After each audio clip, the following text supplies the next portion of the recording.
देखिए ये गाड़ी है, देख लीजिए सर, देखिए चीना चीना है यही। क्या कहना चाहेंगे? देखिए, मैं सुबह अपने यहाँ ननिहाल में रहता हूँ, गुनून कोठा में। हिंदुस्तान अखबार आया, मैं पढ़ा।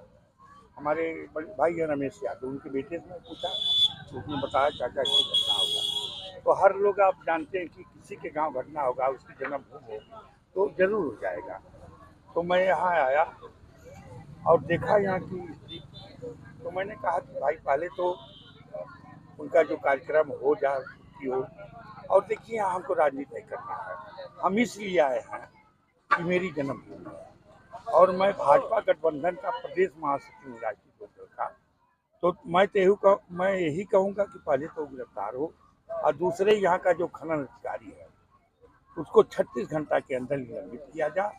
और माननीय मुख्यमंत्री योगी आदित्यनाथ का शहर है, यहाँ के बारे में बड़े महाराज दिग्विजय नाथ जानते थे कि यहाँ के प्रधान लोहा सिंह थे, अवैध नाथ जी जानते थे कि यहाँ के प्रधान वो थे।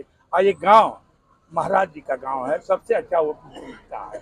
तो माननीय योगी आदित्यनाथ जी से मैं कहूँगा, गठबंधन होने के नाते मैं अपने नेता जयंत चौधरी से भी कहूँगा कि जो आर्थिक सहायता होती है 4 लाख 5 लाख वो दिया जाए। और दूसरे फिर कह रहा हूँ कि 36 घंटा में अगर 36 घंटा के अंदर अगर खनन अधिकारी नहीं निलंबित होगा तो मैं जिलाधिकारी क्या धरना दूंगा, ये लोग चलेंगे और आर्थिक सहायता का मांग भी करूंगा कि दूंगा। इस क्षेत्र की स्थिति इतनी खराब है कि देखिए, यहाँ के विधायक भी जा रहे हैं, लिखा हुआ विधायक, लेकिन ये गरीब लोग हैं, नहीं रुकेंगे। इस देश की लड़ाई गरीब और अमीर की है। अमीर की होती तभी बड़े लोग बड़ी गाड़ी लेके चले आते, लेकिन जवाहर चौहान जी गरीब आदमी है, उनकी गाड़ी नहीं। तो कहने का मतलब है कि इनको हम, हमारे प्रधान जी हैं माननीय दिनेश जी यहाँ के प्रधान हैं, जो भी मेरा सहयोग है इनसे दूंगा, लेकिन उनको आदमी हम बना देंगे डंपर वालों को, और डंपर नहीं चलने देंगे, और जिला जो खनन अधिकारी है उसको निलंबित करा के दम देंगे, और हम पीछे नहीं हटेंगे। हाँ, कैसे घटना हुई? घटना, माता जी का दवा लेने गए थे भाई साहब। तो रात का समय था, उधर से आ रहे थे बरगदवा से लेकर के। तो महुआ तरफ ब्रिज जो पार किए हैं करीब 100-200 मीटर, एक डंपर वाला शराब पिया था या नहीं पिया था, गाड़ी स्पीड में थी उसकी, ई रिक्शा से आ रहे थे भाई साहब, और उसी में ठोकर मार दिया भाई साहब, वही जो है डेथ हो गए। ई रिक्शा पे कितने लोग सवार हैं? ई रिक्शा पे 3 लोग थे। एक एक लड़के का जो है हाथ हाथ पैर टूट गया है, और एक जो ड्राइवर था उसको मैंने खरोच वरोच लगा, टूटा फूटा नहीं है। और हमारे भाई का तो वहीं जो है मृत्यु हो गई। क्या नाम है आपका? ब्रह्मानंद।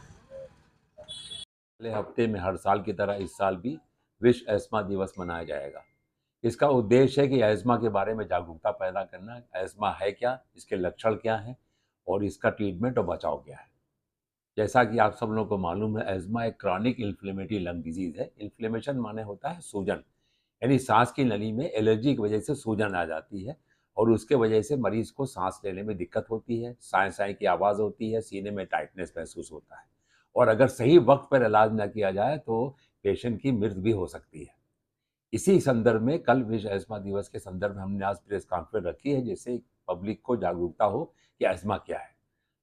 एस्मा का सबसे एक कॉमन काज है वो एलर्जी, लेकिन और भी ट्रिगर फैक्टर्स होते हैं, धुआं, धक्कड़, डिफरेंट तरह के काम करना पेंट्स वगैरह में, या ऑक्यूपेशनल की वजह से होना, धूल लगना, या परागकण की वजह से मौसम चेंज होना, इसकी वजह से एलर्जी बढ़ जाती है। और सही मानों में एस्मा का सही इलाज जो है वो, चूंकि एक क्रॉनिक लॉन्ग टर्म बीमारी है, इसमें लंबे समय तक दवा का इस्तेमाल करना होता है, इसीलिए इनहेलेशन थेरेपी इसमें सबसे कारगर है। इसी के उद्देश्य से इस साल का थीम है make inhalation therapy accessible to all, यानी सब मरीजों को, चाहे वो गरीब कंट्री का हो चाहे अमीर कंट्री का हो, सबको इनहेलेशन थेरेपी अवेलेबल होना चाहिए। इनहेलेशन थेरेपी का रूल है कि रेगुलर अगर कार्टिकोस्टेरॉइड इनहेलेशन, क्योंकि इन्फ्लेमेशन सबसे इंपॉर्टेंट काज है अस्थमा में, और सबसे कारगर दवा जो है इन्फ्लेमेशन की, सूजन की है, वो है कार्टिकोस्टेरॉइड। तो ये देखा गया है कि कार्टिकोस्टेरॉइड कंटेनिंग इनहेलर्स अगर मरीज को रेगुलर कंटिन्यूअस लेता है तो सांस के मर्ज का वो बचाव भी कर सकता है, सांस की तकलीफ से दूर भी रह सकता है, अपनी दिनचर्या को आराम से महसूस रख सकता है। इसी के उद्देश्य से हमने ये प्रेस कॉन्फ्रेंस रखी हुई है। सबसे इम्पॉर्टेंट जो हमने बताया कि सबसे इम्पॉर्टेंट लक्षण जो सांस के मरीजों का है, दमा का है, वो सांस का फूलना है, विस्लिंग साउंड या सीटी सी आवाज़ होना, सीने में जकड़न होना, खांसी और बलगम होना। बलगम अक्सर चिपका रहता है, मरीज को मुश्किल से दिक्कत से निकलता है।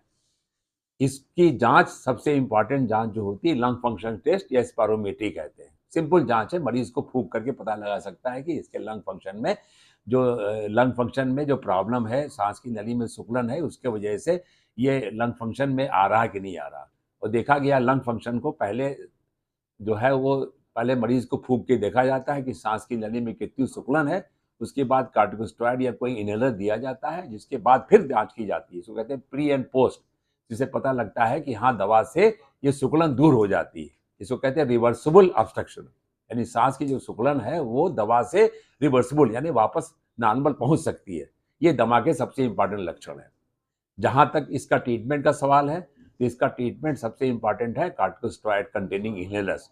रेगुलर कंटिन्यूअस इनहेलर लेगा तो मरीज के जो सांस की तकलीफें हैं, जो सीटी बजती है, सीने में जकड़न होती, वो नहीं होगी। साथ साथ इसका और बचाव है कि फ्लू वैक्सीन, क्योंकि सबसे कॉमन ट्रिगर फैक्टर्स कहलाता है। ट्रिगर फैक्टर्स का मतलब होता है वो जिसके वजह से अस्थमा का अटैक हो जाता है। तो ट्रिगर फैक्टर्स को बचाने के लिए सबसे कॉमन ट्रिगर फैक्टर्स है वायरल इन्फेक्शन, फ्लू जिसे कहते हैं कि साहब सर्दी जुकाम हुआ नहीं कि सांस का अटैक हो गया, तो इसको फ्लू या वायरल इन्फेक्शन की वजह से होता है, इसीलिए फ्लू वैक्सीन आ गई है। इन्फ्लुएंजा वैक्सीन और फ्लू वैक्सीन साल में एक बार हम लोग देते हैं। हर साल मरीज अगर इन्फ्लुएंजा वैक्सीन लगाता रहे और कंटिन्यूअस कार्टिकोस्टेरॉइड कंटेनिंग इनहेलर ले तो अस्थमा से बच भी सकता है और अस्थमा की तकलीफ से दूर भी रह सकता है। सर एयर कंडीशन भी जो है अस्थमा के मरीज नहीं, अस्थमा के मरीजों में एयर कंडीशन से तो अच्छी चीज़ है, वो रिकमेंडेड है। कूलर मना है। कूलर से क्या होता है कि ह्यूमिडिटी हो जाती है। ह्यूमिडिटी होने से सांस की नली में सूजन और आ जाती है, और सांस की नली में सूजन ही सबसे इंपॉर्टेंट काज है अस्थमा का। पंखा और एसी आप इस्तेमाल कर सकते हैं।